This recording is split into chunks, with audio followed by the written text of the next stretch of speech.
За сайн байцгаана уу математик мөгшөө хүн байна. За өнөөдөр хэдүүлээ векторын үйлдэлийн талаар хичээл өрьё. За энэ түрүүнд бид нар векторыг координат хавтахад дээр дүрслэхийн чухал асуудал. За x, y, z. За аливаа a векторыг a1 за x-ээр ярьж болно. x1, y1 Z1 гэдэг координаттай өгсөн гэж сэтгэе. За ингээд координатын векторыг өгсөн байх юм бол бид нар хэрэг цэг гэж төсөөлвөл бид нар координатын автохад цэг тэмдэглэх хичээл өмнө үзсэн байгаа. Вектор гэж сэтгэгүүл бид нар юу хэлэх гээд нөхөр энийг цэг гэж сэтгэхэд тэмдэглэж болно. Би одоо энийг цэг гэж тэмдэглээ, энэ тэмдэглэлээ гэж сэтгэгүүл үүнийг координат ихтэй олбочход бид нар а векторыг дүрсэлж өгнө гэсэн үг. За тэгэхээр вектор тэнцүү вектор гэдэг бол ерөнхийдөө урт нь тэнцүү, чиглэл нь ижилхэн байхыг хэлдэг учраас хаач эхлэлтэй байж болно. Зөвхөн бид нар ямар үеийг сонирхож байна вэ гэхээр одоо радиус векторыг сонирхож байна. За радиус вектор гэж юу хэлэх вэ гэхээр координат ихтэр эхлэлтэй. Эхлэлийн цэг векторын эхлэл маань координат ихтэр байхыг хэлнэ гэсэн үг. Нөгөө талаараа өөр газар эхлэлтэй бас би А векторыг зөндөө байгуулж болно. А векторыг би яг л чиглэл нь нийжлэхэн, урт нь нийжлэхэн байхаар би хэдэн ч газар байгуулж, хэдэн ч эхлэлтэй байж болно. Зөвхөн координат вектор эхлэлтэй үеийг л би нэг үүнийг би радиус вектор гэж нэрлэдэг байгаа. За радиус вектор гэдэг бол үүнийг хэлдэг байх нэ. За өмнөх хичээл дээр нөгөө нэг бид нар ярьсан учраас би дахиж яриад байна л да. Тэнцүү вектор гэдэг бол урт нь нийжлэхэн, чиглэл нь нийжлэхэн байх хэрэгтэй байл. За өөрөөр тэгвэл радиус вектор гэж үүнийг хэлдэг бол дараагийн бидний хөгдөх юу юм бэ гэхээр нэгж вектор. Суур нэгж вектор. За энэ юу хэлээд байгаа юм бэ гэхээр аливаа а векторыг би нэг тоогоор өгсөн байл дэшээ 2, 3, хасах 4 ч юм уу. Тэгвэл үүнийг ерөнхийдөө EGK-гаар задлана гэж яриад байдаг. EGK вектороор задлана. Энэ юу юм бэ гэхээр бидрийнхаар бол одоо суур вектороор задлана гэсэн үг. За тэгэхээр суур вектор гэж юу хэлээд байгаа сонирхол яг би x тэнхлэгтэр нэгж урттай a вектор авчи. Y тэнхлэгийн дагуу би нэгж урттай g вектор авчи. За z тэнхлэгийн дагуу нэгж урттай би k вектор авчи. За тэгэхээр бид нар эндээс юу хэлэх гээд байгаа гэхээр a вектор чи нэгж урттай юм бол би одоо энэ бидний энэ x тэнхлэгийн дагуу 2 ав гэдэг чи би энэ чи 2 удаа нэгж a векторыг өгнө гэсэн үг. Би одоо a векторыг задлж үчээгүүл би 2 a вектор дээр нэмдэг нь 3 энэ y тэнхлэгийн дагуу 3 нэгж өгнө гэсэн үг байна гэсэн үг. 3 нэгж өгнө гэдэг чинь бол 3 g вектор байна гэсэн үг.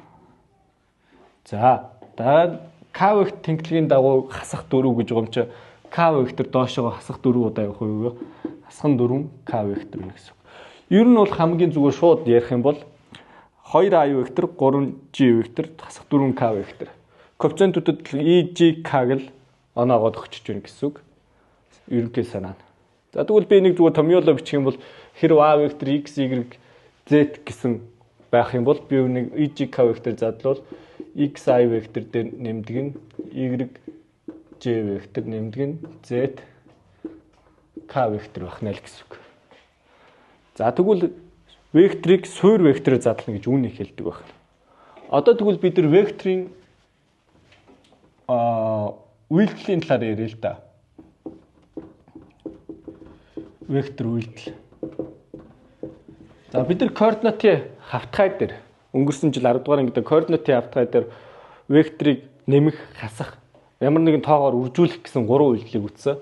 Тухайн жишээ болгож ирвэл a векторыг нь бишээ x, y, b векторыг нь бишээгээ.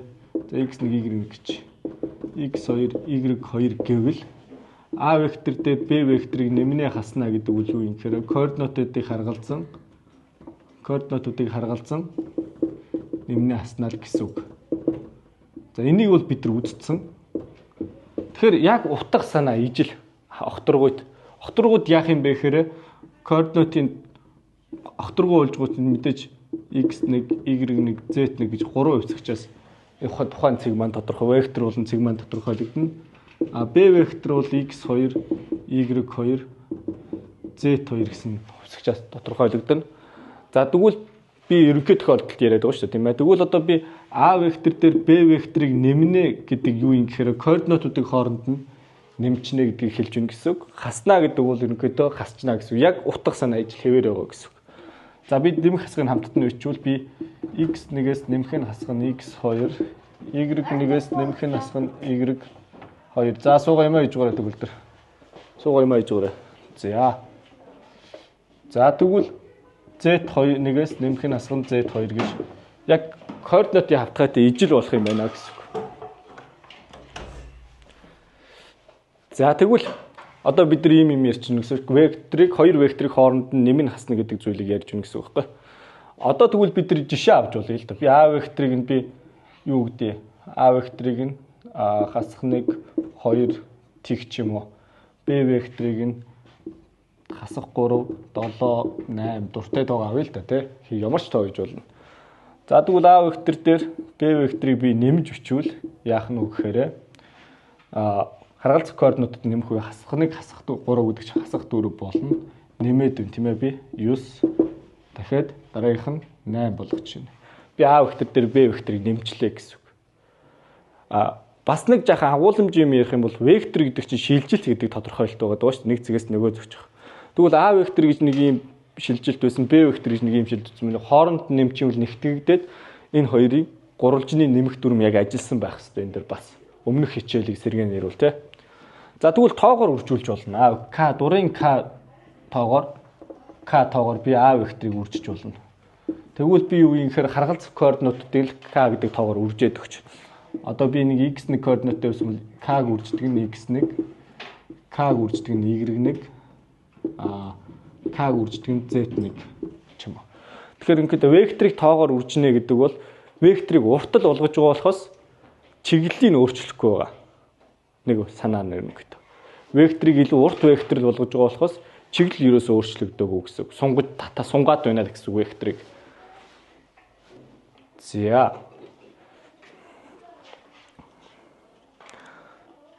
За одоо векторын уртыг яаж болох вэ гэдэг асуулт ярих гэсэн үг. Векторын уртыг олно гэдэг чинь ер нь бол тухайн векторын координатын эхлэлтэй радиус вектор байна гэж сэтгэж байгаа бодож болно. Тэрнээс юу ихээр хоёр цэгийн хоорондох зайд томьёо бичих юм бол Пифагорын теорем бич ажиллаад томьёо нь гараад ирдэг. Тэгэхээр би зүгээр ингэж сэтгэе л да. Координат эхийг O цэг 0 0 0 гэдэг цэг дээр эхлэлтэй болгох чи би дурын векторыг би параллелаар зөөж болох учраас ямар ч вектор өгсөн чамааг уртын олоо гэдэг өгөх юм бол зөөж аваач координат эхтэр эхлэлтэй болгочоод за А векторын координат нь x1 y1 за x y z хэлчихье да. Z. Би огторгууд яаж байгаа. Энэ хавтгайд өмнө үзсэн яг ижилхэн гэсэн хавтгайтай ижилхэн байгаа. За би А векторын уртыг олъё гэвэл за векторын уртыг модультайгаар тэмдэглэнэ. За тэгэхээр би одоо энэ дээр юу ярих гэдэг нөхөр огторгууд ярьж байгаа учраас за Пифагорын теорем байгаа шүү. Яг үнэндээ x-ээс 0-ыг хасаад квадрат цэг дэвшүүлээд y-ээс 0-ыг хасаад квадрат цэг дэвшүүлээ язгуур авчвал x y хавтгай дээр байгаа O-гоос тэр нэг цэг хүртэлх зайг олчиж гин гэсэн үг. Би зүгээр төсөөлөх юм бол би энд за би энийг үргэлжлүүлээд зурчээ. Ингээ үргэлжлүүлээд би энд нэг А цэг байгаа гэж сэтгэе багш. Тэгвэл би энэ зайг олохын тулд юу ярих гэдэг нь вэхээр эхлээд энэ зайг олчихно Пифагордод. Тэгээ энэ төгшин зүгт гурвалжинд дахиад Пифагор чинь гарч байгаа гэсэн. За би шууд томьёог нь биччихвэл x квадрат дээр нэмдэг нь y квадрат нэмэх нь z квадрат. За баталгаагүйгээр зүгээр шууд харах юм бол зүгээр л векторын коэффициентуудыг квадрат цэг дэвшүүлэл векторын 3 x y z-тэй л квадрат цэг дэвшүүлж нэмэл язгуур авчин. Зүгээр утга санааг нь ойлгомоор байвал цаагаараа Пифагорын теорем байгаа шүү л гэж хэлэх гээд байгаа. Тэгэхээр тойруулахгүй шууд хаалцлах юм бол квадрат цэг дэвшүүлээ нэмэхэд векторын урт байна гэдгийг хэлж байна. Тэгээ би энэ вектор ямар нэг тоогоор үүсчин нэмж асуул хаалц координатуудыг хаалцсан нэмж асна. За өнөөдөр хичээл ийм товчхондоо юм байна. За анхаарал хандуул.